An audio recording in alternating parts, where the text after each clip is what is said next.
It's Live with Regis and Kelly.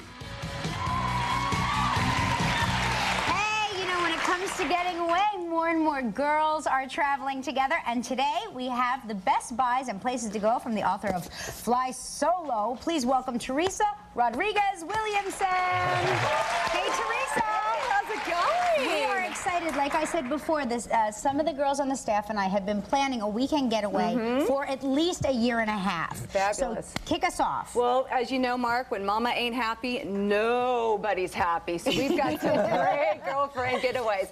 The first divalicious destination that we're going to be talking about today is San Francisco, the city by the bay. Nice. We've got a fabulous hotel there called Hotel Diva, and it's got these great packages starting at $139 per room, double occupancy. And the best thing is when you arrive, you get a 4-pack of Sophia champagne. Oh, you've got to love that. Great. Wow. And you know, the great thing about San Francisco, it's such a walking town. You know, there's so much you can do there. Everybody's happy, tons of different restaurants, so fabulous location. Now, pack your bags, girls, because we're going to Italy. The men, the food, oh, the wine. Do you hear that, honey? The men, the food, the wine. I'll pack the bags for you if you want, baby. So, Kelly, the next stop we're going is a great little villa in Umbria. Okay. It's an hour outside of Florence and an hour outside of Rome. Perfect. It sleeps 8 women. Wow. Or Italians, or, you know. Yeah. Whatever you can get Whatever together. you can get in your room, right? Great. And it starts at around $1,000 for the whole week, and it goes up from there, but basically, you know, 8 girls, $1,000, you do the math. Now, you know what, Kelly? A lot of your guests have just come back from this location. Yes. The next one, Sundance. That's right. Well, guess what? The glitterati leaves, the confetti falls, and the place gets really quiet. So Sundance Resort has got incredible specials, and they start at $99 a night. And that's double occupancy. And one of the specials, the week of April 1st, I believe, free lift tickets. Wow. That's incredible. I can't believe these bargain basement prices. I know, crazy, it really right? is amazing. Women are never coming home. No, I know. We may never see the women here again. All right, what's next? We've got Seattle. Okay, Rosaria Resort is off on Orcas Islands, 30 acres of gorgeous, gorgeous beach property. No kidding. Now listen to this. They've got a special called the Green Package, right? What are these? I keep hearing about green packages. Well, it just depends on what people mean by green. Okay. Is So there there's TV? eco and there's yeah, I'm sure there's a TV, but you're not coming, so it doesn't matter. So basically, with this trip, you hike and clean up the trails, right? Oh. $69 a night. 2 people, that's $35 a night.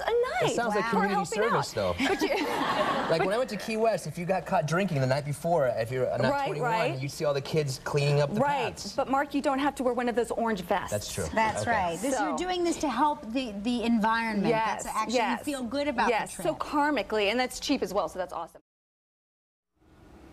Well, every woman can get out there and conquer the world and still be safe, sane, and stable during their lofty travels. Teresa Rodriguez Williamson, author of Fly Solo, the 50 Best Places on Earth for a Girl to Travel Alone, is here this morning to tell us about her inspiring guide for the adventurous woman. Good morning. Good morning. Now, you are also the founder of Tango Diva, which is an online social network or travel magazine. Yes. And you really feel that traveling as a woman solo is more acceptable. Yeah, it really is starting to become way more acceptable. I would have to say that a decade ago it was not something that, you know, women would want to do by themselves, but definitely now. The criteria in picking your 50 best places, let's just run through those. Pleasant demeanor. While we might laugh at this, you really do want a place that's welcoming and communicative. Correct. And for example, a place like Thailand, you know, they rely so heavily on tourism. They're Buddhist and they're so kind. Where there's a lot of places that say, like in the Middle East or in Africa, that they're not really that friendly to women.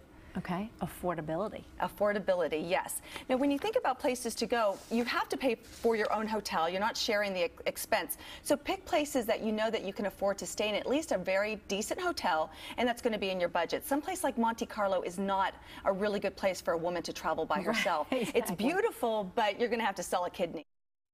Well, in the book, I break down locations by culture, activity, weather, and social levels. So I would say for culture, it would definitely be Berlin. Okay. For activity. Why Berlin for culture? Because, you know, it's raw there. You know, culture is in your face. History is there. Right. It's not behind any glass. Yeah. You know, you want to see what happened during the Second World War, you go to Yes, Berlin. right there in Berlin, Right. yeah.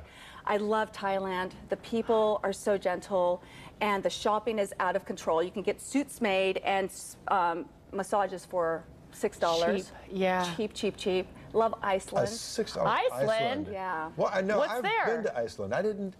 Maybe I didn't go to the right places. Well, you know, Reykjavik, and then if you go up to the Arctic Circle, the people are just so kind.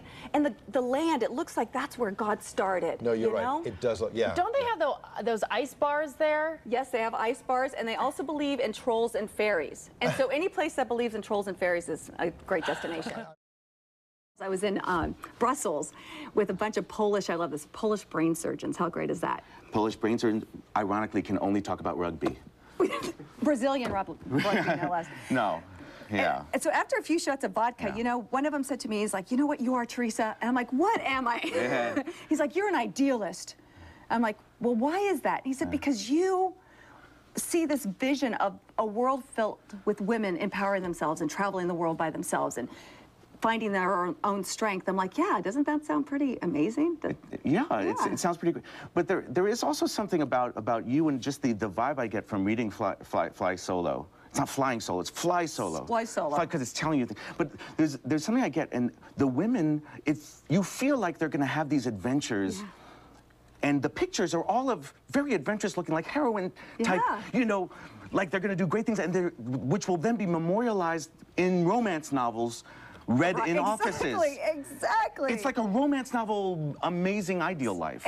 Totally. And, you know, that's one of the things that I really tell women is, like, forget that white picket fence. There's so many women that are striving for that white picket fence. I said, you know, go out and write some stories, create some stories, you know, make your own history. Don't run after the history that is placed in front of you, that you need to, you know, go to college, get married and buy a house and raise kids, get a job. Why not, you know, dance with a really cute Italian in Rome and kiss a boy and in Florence and, you know.